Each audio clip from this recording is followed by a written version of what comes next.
പത്തരമാറ്റിൽ നവ്യണെങ്കിൽ ആകെ മാറുകയാണ് എന്ന് കാണാൻ കഴിയുന്നു സാധിക്കുന്നു. അതായത് നവ്യണെങ്കിൽ അഭിക്കെതിരെ കളിക്കുകയാണല്ലോ. അതുകൊണ്ട് തന്നെ അഭിയാണെങ്കിൽ നവ്യയുടെ സത്യം, നവ്യയുടെ ചതി മനസ്സിലാക്കുകയാണോ എന്ന് കാണേണ്ടിയിരിക്കുന്നു. അങ്ങനെ വാത്സല്യത്തോടെ ചന്തുമോളെ സ്നേഹിക്കുകയും ചന്തുമോളെ ചേർത്ത് പിടിക്കുകയും ചെയ്യുന്ന നമ്മുടെ നവ്യയെ അഭി കാണുന്നത് നമുക്ക് കാണാൻ സാധിക്കുന്നുണ്ട്. ഇതേ സമയം ഇവൾ എന്തിനാണ് ഇത്രയും ചതി പ്രയോഗിക്കുന്നത് എന്ന് ചിന്തിക്കുകയാണ് നമ്മുടെ അഭി.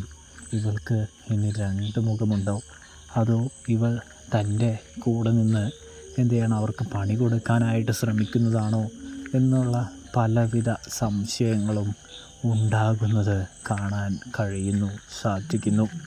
ഇതേ സമയമെങ്കിൽ നമ്മുടെ അഭിയാണെങ്കിൽ നവ്യയുടെ പദ്ധതികളും നവ്യയുടെ പോക്കുവരവുകളൊക്കെ ഫോളോ ചെയ്യാനായിട്ട് ഒരുങ്ങുകയാണ് എന്ന് കാണാൻ കഴിയുന്നുണ്ട്.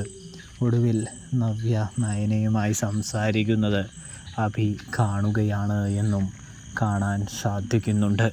അപ്പോൾ അപ്കമിങ് എപ്പിസോഡ് റിവ്യൂ ഇഷ്ടപ്പെട്ടാൽ സബ്സ്ക്രൈബ് ചെയ്യാനായിട്ട് മറക്കല്ലേ പ്രേക്ഷകരെ.